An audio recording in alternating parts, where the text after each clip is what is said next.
Vitaj v podcaste Chudni hlavou s Miroslavou. Ak si žena po 40-ke a cítiš, že s vekom sa viac a viac zaoberáš chudnutím, si tu správne. Som žena ako ty, ktorá vyskúšala rôzne diety a konečne pochopila, že diety nefungujú a aj tak končia priberaním. Ukážem ti, ako schudnúť raz a navždy vďaka jednoduchým návykom, bez ďalšej diety a bez úmorného cvičenia v posilke. Zmena začína v hlave a pokračuje na tanieri. Poďme na to. Milé dámy, predstavte si, že ešte predtým, než si ráno dáte svoju prvú kávu, vaše telo už spaľuje tuk. A môže tak až do obeda. Áno, aj keď ešte len stojíte v pyžame pred zrkadlom. V dnešnej epizóde si povieme o tom, ako spaľovať tuk ešte pred obedom, že chudnutie začína ešte predtým, než vôbec položíte nohy na zem z postele a aké ranné rituály po 45-ke rozhodujú o tom, či budete spaľovať tuk alebo nie.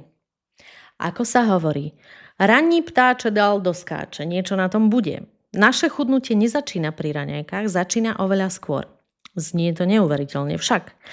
Ak chcete schudnúť, vaše ráno musí byť vaše najdôležitejšie bojové pole. Príbeh Janky. Janka a jej prvých 20 minút. Klientka Janka má 44 rokov a nadváhu 12 kg, ktoré jej pribudli, odkedy prestala tancovať v súbore. A viete, čo bol jej najväčší problém? Ranných prvých 20 minút. Janka robila presne to isté, čo robia tisíce žien.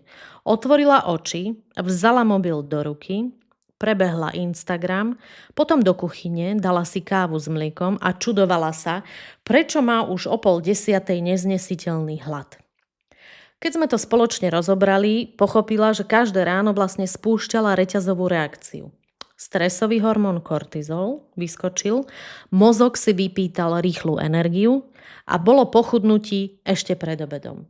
No a keď sme Janke upravili jej ranný rituál, prestala konečne priberať a začala chudnúť. Takže prečo na tých ranných rituáloch takto záleží? Prečo to ráno rozhoduje? Každé ráno vaše telo prirodzene zvyšuje hladinu kortizolu. To je hormón, ktorý vás má naštartovať.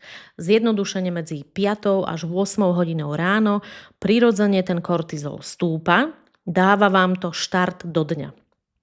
Ale ak do toho skočí mobil, káva, stres z kolón alebo cukor, kortizol vystrelí príliš vysoko, inzulín padne príliš nízko a telo prejde do módu daj mi rýchlu energiu, lebo to nevydržím.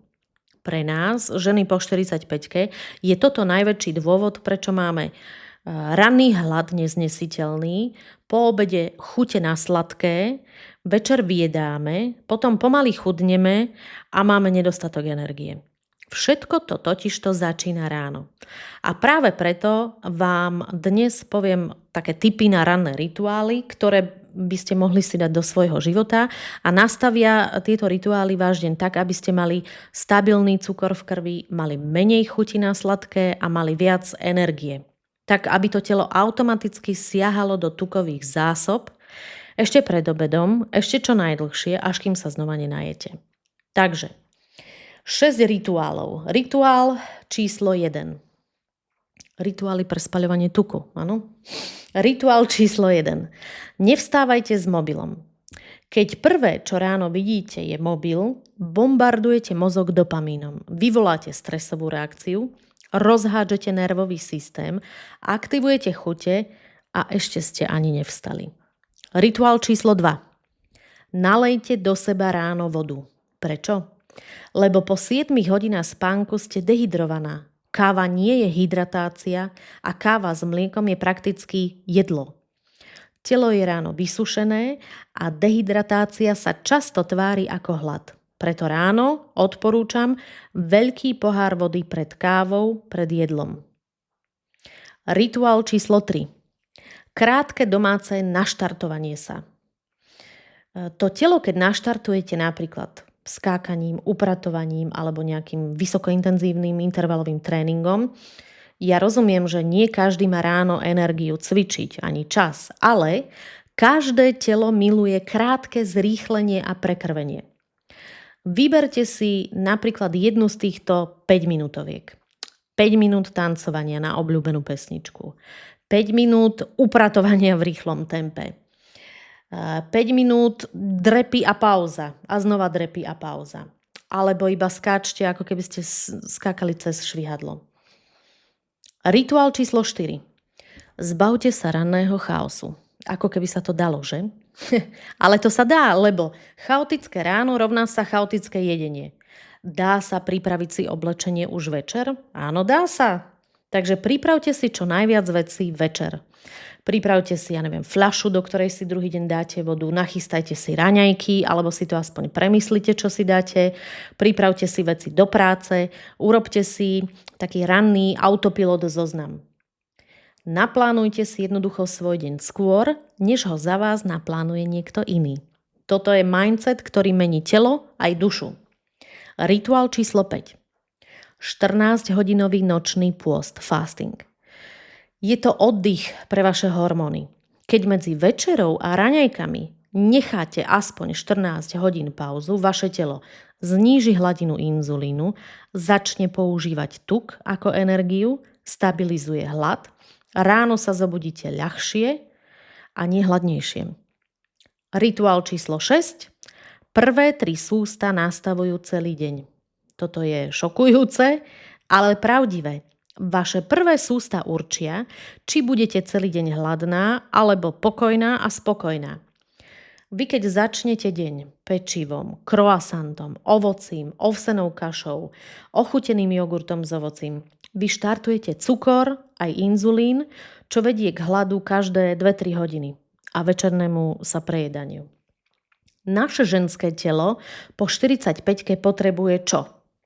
Ráno si potrebujeme dať proteín, zdravý tuk, vlákninu a málo cukru. Napríklad si dajte vajíčka, grécky jogurt nesladený, tvaroh, škoricu, bobuľové ovocie alebo zeleninu. No a keď toto zvládnete, vaše chute určite padnú aspoň o tretinu, o 40%. Takže hlavná myšlienka dnešného podcastu je, že ranná rutina je ako nastavenie GPS-ka. Ak ju zvládnete, deň ide podľa vašich pravidiel a dokážete spaľovať tuk ešte pred obedom. No a tieto rituály, čo sme si povedali, to sú len začiatok. Jednoducho vaše ráno je vaša skrytá supersila. Zhrňme si teda týchto 6 ranných rituálov, aby ste si z nich nejaký vedeli vybrať a už od zajtra ho mohli praktizovať aspoň jeden týždeň. Takže prvý rituál. Nevstávajte s mobilom. Druhý rituál. Nalejte do seba ráno vodu. Ďalší rituál. Krátke domáce naštartovanie tela. Štvrtý rituál. Zbavte sa ranného chaosu. Piatý rituál. 14-hodinový nočný pôst alebo fasting. A posledný tip na rituál číslo 6. Prvé 3 sústa nastavujú celý deň. Milé dámy, čím sme staršie, tým viac záleží na tom, ako začneme deň. Ja vám pomôžem nastaviť váš ranný režim, ktorý vás dostane do formy a pomôže vám spaľovať tuky ešte pred obedom. Ak chcete ranný rituál šitý na mieru, tak vás pozývam na bezplatnú konzultáciu. Odkaz na ňu nájdete v popise epizódy a na stránke www.chudnihlavou.sk. Dnes ste sa naučili, že spaľovať tuk môžete ešte pred obedom. No a zajtra ráno si to už môžete vyskúšať. Teším sa na vás opäť o týždeň. Pa, pa!